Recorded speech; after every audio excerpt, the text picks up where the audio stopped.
My wife secretly spent my entire inheritance renovating her parents' mansion. When I confronted her, she laughed and said, "It's all in the family now." She never expected me to file for divorce or what happened next. Hello, Reddit I plus here. I'm a 36-year-old man, and until 8 months ago, I genuinely believed my marriage was built on trust. Now I realize trust only works when both people value it. My late mother passed away after a long battle with cancer. Losing her was devastating. She had been my biggest supporter my entire life. Before she died, she made sure everything was organized. Her attorney contacted me a few weeks after the funeral to let me know she had left me just over $760,000 from the sale of several investment properties she had owned for decades. She had spent years building that portfolio. She always told me, "Don't waste this. Let it build your future." Those words stayed with me. I deposited every dollar into a separate investment account under my name. I wasn't planning on buying sports cars or luxury vacations. My dream was simple: pay off our mortgage, buy a few rental properties, eventually retire early. My wife, Melissa, who was 34, acted completely supportive. "Your mom would be proud of how responsible you are," she'd tell me. Looking back, I wonder if she was already planning how to spend it herself. Everything seemed normal for nearly 2 months. Then one Saturday morning, I opened my banking app while drinking coffee. Something immediately looked wrong. There were multiple wire transfers: $18,000, $27,500, $41,000, then another and another. By the time I added everything together, nearly $290,000 had disappeared. I honestly thought someone had hacked my account. I called the bank in a panic. The representative calmly verified every transfer. "They were authorized using your household credentials." My stomach dropped.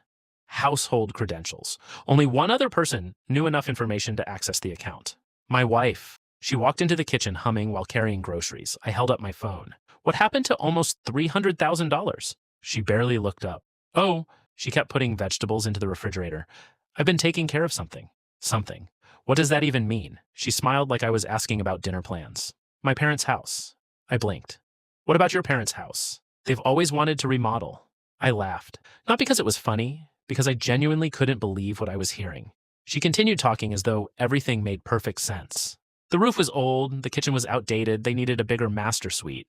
The backyard was terrible. Property values are going up, so it's really an investment." I interrupted her. "Did you just say you spent my inheritance renovating your parents' house?" She shrugged. "Well, yes. No." She frowned. "What do you mean, no?" "I mean you don't spend hundreds of thousands of dollars without asking me." She rolled her eyes. "You're acting like I bought a yacht." "No, I'm acting like my wife stole my inheritance." That word finally made her stop moving. "Stole?" "Yes." She folded her arms. "I didn't steal anything." "It's family money." Family money. Those two words changed how I looked at her forever. "My mother left that money to me. We're married." My mother's will specifically named me. "We're still married." I stared at her. "So you honestly think that means you can empty my inheritance whenever you feel like it?" She actually laughed. "I knew you'd overreact." That sentence still echoes in my head. Overreact. She had secretly moved hundreds of thousands of dollars, and somehow I was the unreasonable one. Over the next hour, she casually explained everything. She had hired an architect, signed construction contracts, ordered imported marble, installed custom windows, approved an in-ground pool, even planned a detached guest house for her parents. Every single decision had already been made, without one conversation with me. Then she delivered the sentence that completely destroyed our marriage. "My parents sacrificed so much raising me. They deserve this. And besides," she smiled, "it's basically our house now." I couldn't even process that level of entitlement. "Our house? It's in my parents' name. They'll leave it to us someday." "So your retirement plan was spending my inheritance on property I don't own?" She sighed dramatically. "You always think about paperwork." That night, I couldn't sleep. Instead, I logged into every account I owned. What I found made me physically sick. The spending wasn't slowing down, it was accelerating. Luxury appliances, designer furniture, a home theater, outdoor kitchen, professional landscaping, smart home automation, wine cellar. The projected cost exceeded $760,000. Every penny my mother left me. Gone. The next morning, I called one of my closest friends who happened to be a family law attorney. After listening quietly for almost 20 minutes, he finally asked one question. "Did you ever authorize any of this?"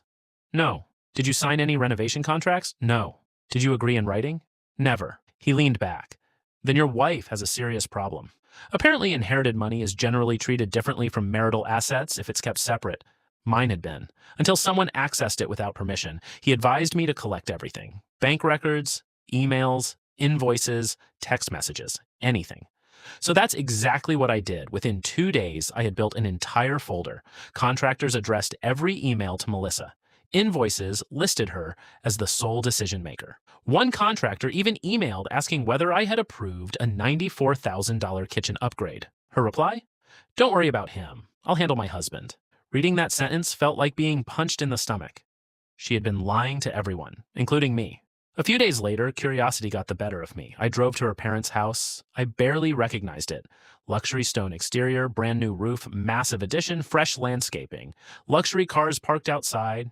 It looked less like a renovation and more like a celebrity estate. One contractor recognized me. "Oh, you must be Melissa's husband," I nodded. He smiled. "She said you insisted on only using premium materials?" I nearly laughed. Instead, I asked for the remaining balance. He checked his clipboard. About 220,000. I felt my legs go weak. There was still time. Not much, but enough. That afternoon, my attorney filed emergency paperwork to stop any additional transfers. Then he looked directly at me. "I also think you should seriously consider filing for divorce." I didn't answer immediately. I drove home in silence. Melissa was sitting on the couch scrolling through vacation homes on her tablet. She looked up and smiled. "Oh, good. I wanted to show you something." She turned the screen toward me. A beachfront villa. "We should celebrate after Mom and Dad's house is finished." That was it. No guilt, no apology, no regret. Just excitement about spending whatever remained. I quietly walked upstairs, opened my safe, collected every important document I owned: birth certificate, passport, investment records, property deeds. Then I left. The next morning, she was served with divorce papers at her parents' newly renovated dream home. According to my attorney, the look on her face when she realized I wasn't bluffing was absolutely priceless. The best part? She had no idea what evidence we'd uncovered, or that her own text messages were about to become the biggest mistake she'd ever made. The morning Melissa was served with divorce papers, my phone exploded with calls and texts. I ignored every one of them. Then her parents started calling, then her brother, then cousins I hadn't spoken to in years.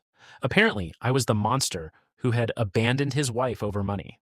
It didn't take long before Melissa showed up at my temporary apartment. She pounded on the door until I answered. The first thing out of her mouth wasn't an apology. It wasn't even a question. It was anger.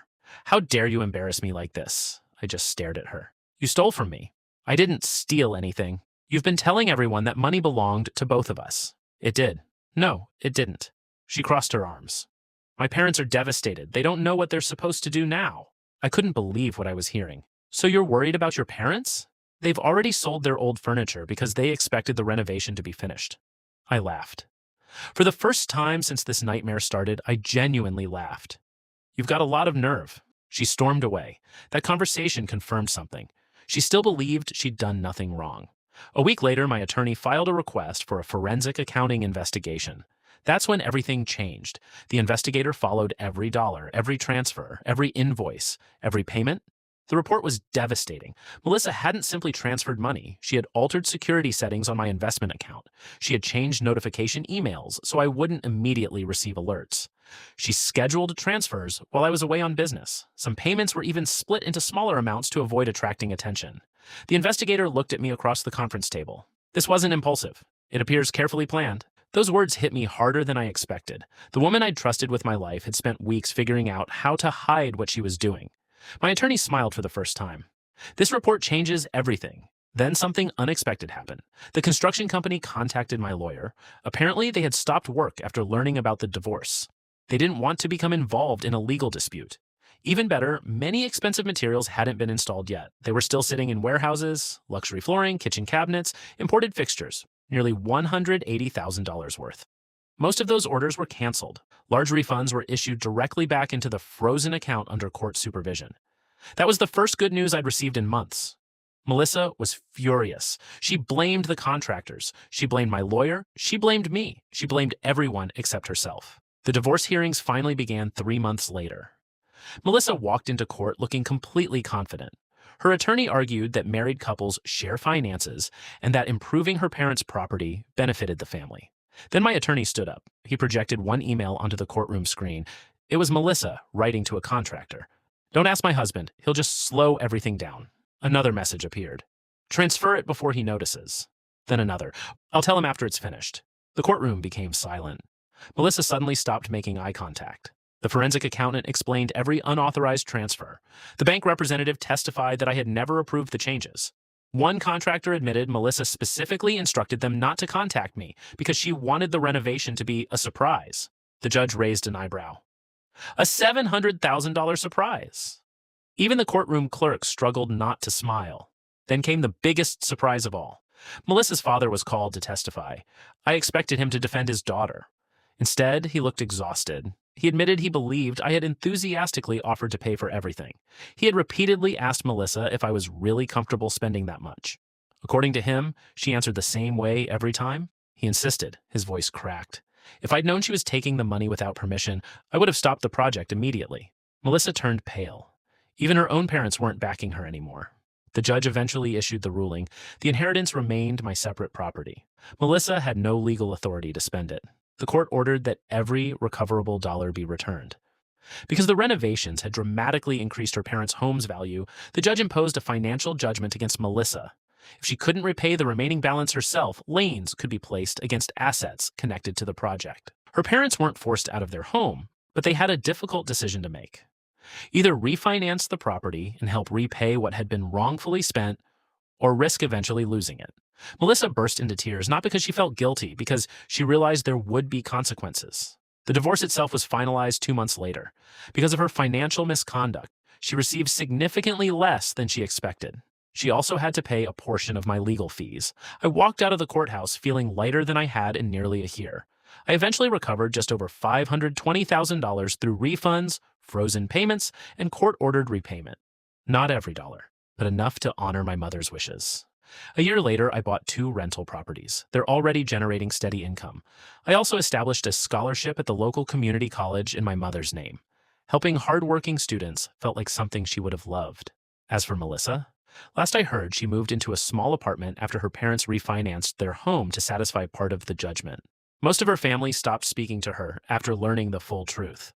The irony is almost unbelievable. She wanted to impress her parents by giving them their dream home. Instead, she nearly cost them the home they already had. Looking back, I don't miss my marriage. I miss the person I thought I married. They're not the same person. And if there's one lesson I learned from all of this, it's this. Someone who believes your boundaries don't matter will eventually convince themselves that your belongings don't matter either. Walking away wasn't the hardest decision I ever made. It was the healthiest one.